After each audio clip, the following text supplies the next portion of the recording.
Good morning. It is Monday, August the 12th, in the very troubled and interesting year of 2024. I'm Thomas Caldwell of the Aurelian Column, and this is the Monday Morning Report. Well, the world is waiting on Iran to toss its shoe at Israel. This has been a waiting game for some time now, and there's a lot of speculation that they were waiting for the end of the Olympics, or there's speculation that they're going to just do an assassination of their own, or there's speculation that they're being paid off behind the scenes. Money, of course, being the ultimate healing tool in our world. Well, speculation is just that, ladies and gentlemen. It's speculation. In reality, unless you're in the know behind the scenes, you really don't know.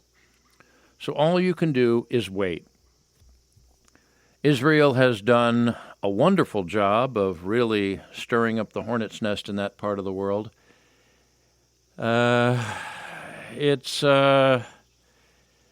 What's really tragic about all this is how much it's led to divisiveness in other countries, especially the United States. There's those that are condemning Israel, or I should say the Netanyahu administration or regime. Not all Israelis are very keen on what's going on there. That's one of the problems about life, is everything is much more complex and people are much more complex than we would like. That's why bigotry doesn't really work. You're always going to find people that are decent in some part of the world that believe different things, but they're still decent. That's the problem. Bigotry doesn't work. And stereotyping doesn't work. So what's going to happen out there? I don't know. We're going to have to wait and find out. Could it be just another little gesture like it was back in April? Or could it blow up into World War III? I predict it'll be something in between. As I love to say, don't pray for peace. Pray for sanity. Peace always follows. In other news, there's a fire at the largest Ukrainian power plant. In fact, it's said to be Europe's largest. A nuclear power plant, not just any old power plant, a nuclear one. One of the cooling towers was set on fire. I haven't seen any reports this morning if the fire is out of control. That plant is currently controlled by the Russians, who said the fire was set at one of the cooling towers on account of a drone strike.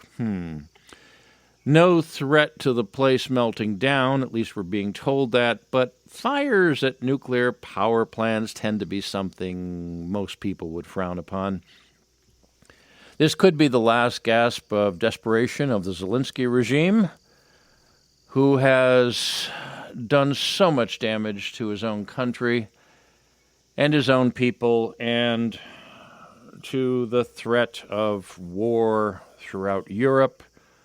No details on Las Vegas odds as to where the man and his cronies will eventually flee to, and they will flee. My money is it's going to be Florida. Oh, and the Paris Olympics are finally over? Good. In other news, Great Britain continues to burn. A nation that a mere 100 years ago presided over the civilized behavior of most of this planet continues to descend into tyranny of the kind they used to fight. The indigenous people of that ancient island are resisting, and in many places fighting back. Freedom of speech and thought are continuing to be eradicated in that country, that kingdom. All the time, invaders from alien nations continue to kill and horribly abuse the people who gave so much to this world, including the very language you're hearing me speak to you in. It's sad and tragic that Britain chose to destroy itself, or at least give it a good old try. Will they survive? Will they eventually win out? Well, let us watch, hope, and pray.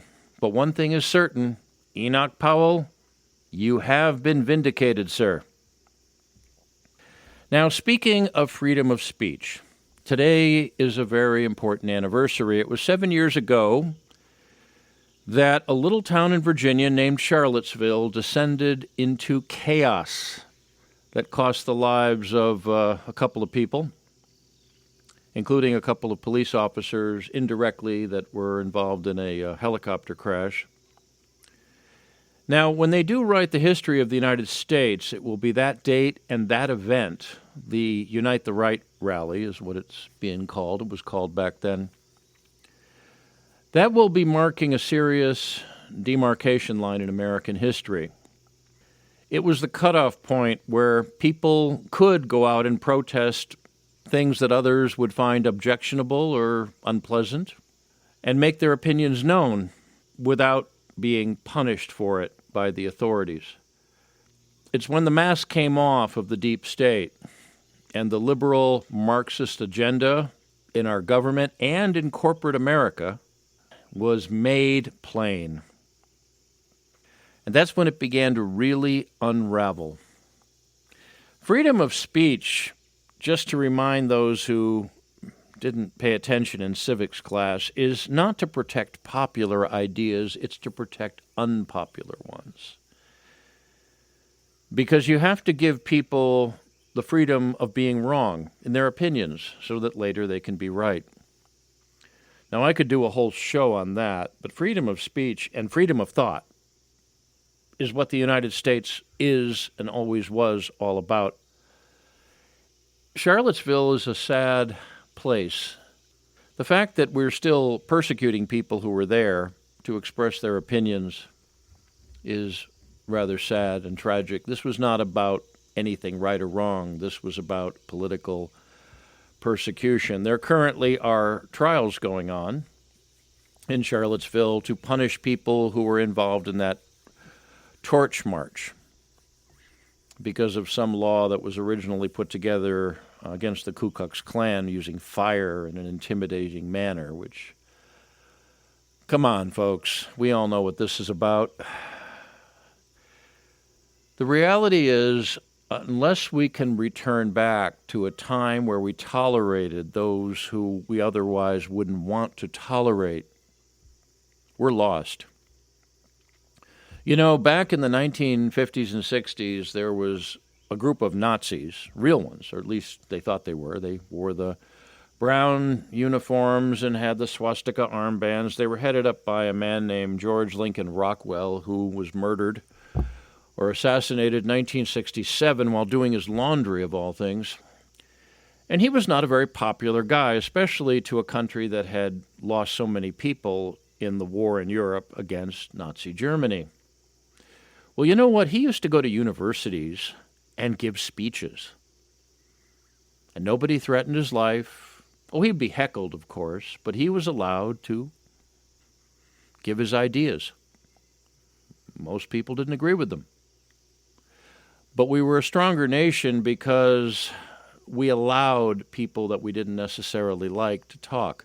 He gave protests down in Washington, D.C., and the police protected him and kept the crowds apart. We were a stronger nation and a much more intellectual one back then because we weren't threatened by people whose ideas we didn't like. Communists, the same thing.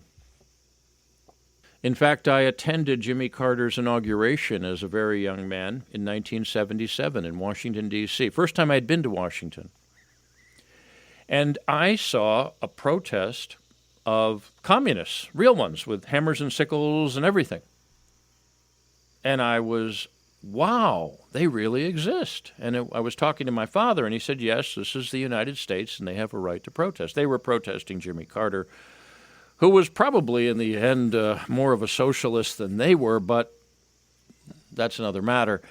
The fact is that if you are so uncomfortable with your beliefs that you can't tolerate someone who believes something different from you, maybe it's time that you examine what you believe.